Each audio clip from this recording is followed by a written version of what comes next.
เรียนวิชาประวัติศาสตร์เราจำได้ว่าครูให้การบ้านพวกเรามาให้พวกเราไปสืบประวัติของท้องถิ่นว่าแต่พวกเราทำอะไรกันดีนะใช่การบ้านวิชาประวัติศาสตร์เรื่องท้องถิ่นของเราว่าแต่พวกเราจะทำเรื่องอะไรกันดีอ๋อใช่เมื่อวานฉันเห็นเขามาซ้อมเรือกันที่นี่ใกล้จะถึงงานแข่งเรือแล้วนะใช่งานแข่งเรือแต่ฉันสงสัยจังเลยว่าทำไมเขาถึงมาจัดงานแข่งเรือที่นี่นะอ๋อฉันนึกออกแล้วเราไปถามคุณครูกันดีกว่าไปกัน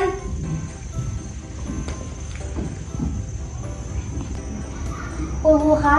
พวกเรามีเรื่องจะสอบถามมาค่ะสอบถามเกี่ยวกับเรื่องอะไรคะ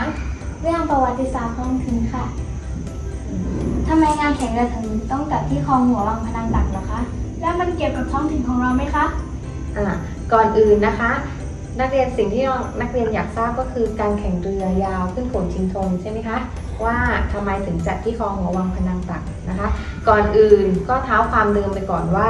ก่อนที่จะมีการแข่งเรือเนี่ยต้องมีอะไรก่อนลูกต้องมีคลองใช่ไหมคะแต่เดิมเนี่ยไม่ได้มีคลองแบบนี้นะคะก่อนที่จะมีคลองนะคะแต่ก่อนสมัยก่อนเลยนะคะชุมพรเราเนี่ยมีน้ำท่วมมากนะคะในตัวเมืองชุมพรนะคะซึ่งได้ความกรุณานะคะจากในหลวงรัชกาลที่9นะเป็นพระมหากรุณาธิคุณนะคะที่ได้จัดตั้งโครงการนะคะหนองใหญ่ตามพระราชดำรินักเรียนเคยไปกันไหมลูกที่นั่นก็จะมีแหล่งเรียนรู้ต่างๆมากมายนะคะไม่ว่าจะเป็นสะพานชมกวางต่างๆนะคะมีโครงการนี้ขึ้นมานะคะแล้วก็ได้มีการ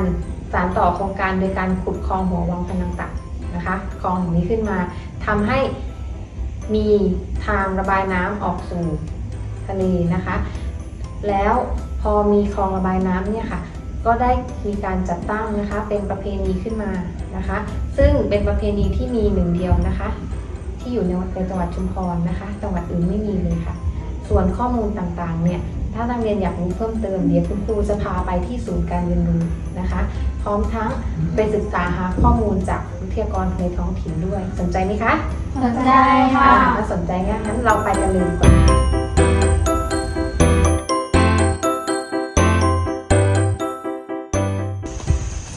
เดี๋ยวเราไปนี้นะครับ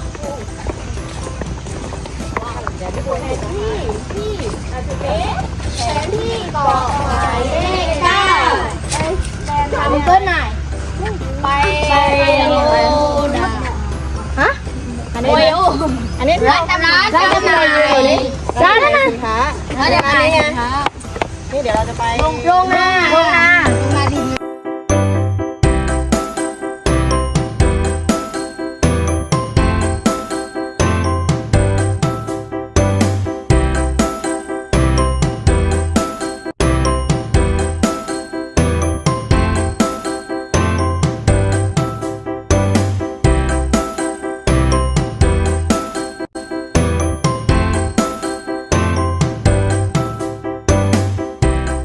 ้วยจังหวัดชุมพรโดยเฉพาะในเขตเทศบาลเมืองชุมพรได้รับความเดือดร้อนจากน้ำท่วมทุกๆปีเป็นเวลานานนับ10 ปีต่อมาพระบาทสมเด็จเจ้าอยู่หัวรัชกาลที่9ได้ทราบถึงความเดือดร้อนของพี่น้องชาวจังหวัดชุมพรก็ได้มีโครงการพระดำริที่จะขุดคลองระบายน้ำโดยเฉพาะจากจุดเริ่มต้นคือหัววังลงสู่อ่าวพนังตักเพื่อแก้ปัญหาความเดือดร้อนเรื่องน้ำท่วมโดยเฉพาะในเขตเทศบาลเมืองชุมพรและคลองแห่งนี้ได้เสร็จสิ้นลงเมื่อปี 2541 หลังจากนั้นพระบาทสมเด็จเจ้าอยู่หัวรัชกาลที่9และพระเทพรัตนราชสุดาในสมัยนั้นได้เสด็จมาดูคลองหัววังพนังตักพระเทพได้มีพระราชโอวาทว่าคลองแห่งนี้นอกจากจะใช้ระบายน้ำแก้ปัญหาน้ำท่วมในจังหวัดชุมพรได้แล้วริมคลองเป็นขั้นเหมือนอัศจรรย์น่าจะมีการจัดการแข่งขันเรือยาวขึ้นจากพระราชสวนีของพระเทพ พี่น้องชาวจังหวัดชุมพร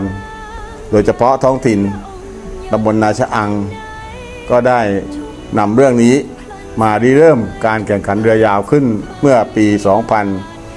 2541 เป็นต้นมา โดยให้เป็นไปตามพระราชสวนีของประเทศและนอกจากนั้นก็ได้ทำเรื่องขอถ้วยพระราชทานจากองค์พระบาทสมเด็จเจ้าอยู่หัวและประเทศมาใช้มาเป็นรางวัลในการตัดสินขึ้นโขนเรือยาวนะครับของการแข่งขัน ท่านนายกสรวุฒิการจรสวัสดิ์ออกคนแล้วก็โยนตัวมันกันนะคว้าไปซะก่อนกับ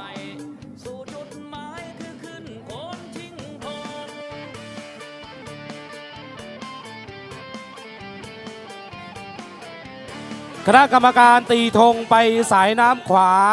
ให้กับเรือพระนเรศวร ไหนคะสถานที่ที่ใช้ในการแข่งเรือยาวขึ้นโขนชิงธง ใช่ค่ะที่นี่นะคะเขาใช้เป็น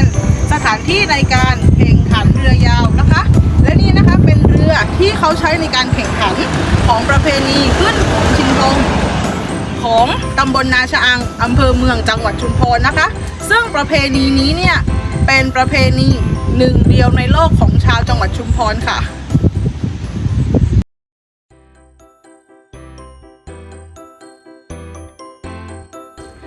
ข้อมูลจากแหล่งเรียนรู้ประวัติศาสตร์ท้องถิ่นสามารถนำมาบูรณาการการเรียนการสอนในรายวิชาประวัติศาสตร์ตามมาตรฐานและตัวชี้วัดดังต่อไปนี้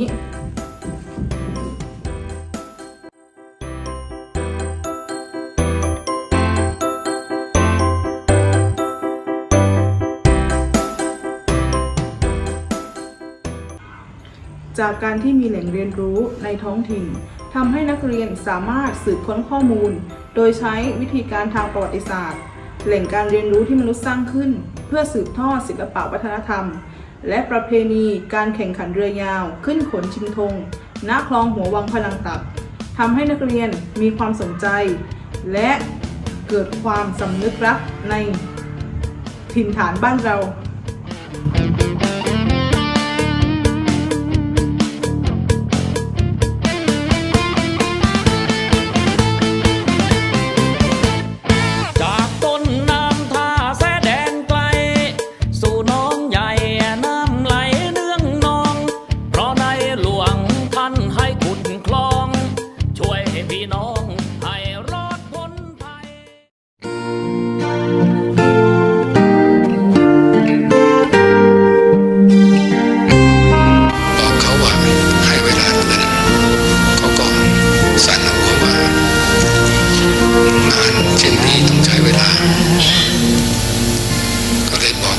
พ่อได้ปลูกต้นไม้ไว้ให้เราสนับสนุน เพื่อวันนี้ด้วยฟังลมหนาวที่ได้ส่วนหนึ่งและคอยเป็นร่มเงา มูลนิธิราชประชานุเคราะห์ก็ได้ส่งเสริมได้อุดหนุนให้สร้าง พ่อใช้เหงื่อแทนน้ำลดลงไปให้ใส่ท่อและมีประตูน้ำ ดอก จาก ไม้ หนองใหญ่ ออกผล กลม ให้เราทุกคน ด้วยพระบารมี ชุมพรวันนี้สุขร่มเย็น ผ่านมาแล้ว50 ปีต้นไม้นั้นสูงใหญ่ลมแรงเท่าไรก็บรรเทาออกผลให้เก็บกินแตกใบเพื่อให้ร่มเงาคอยดูแล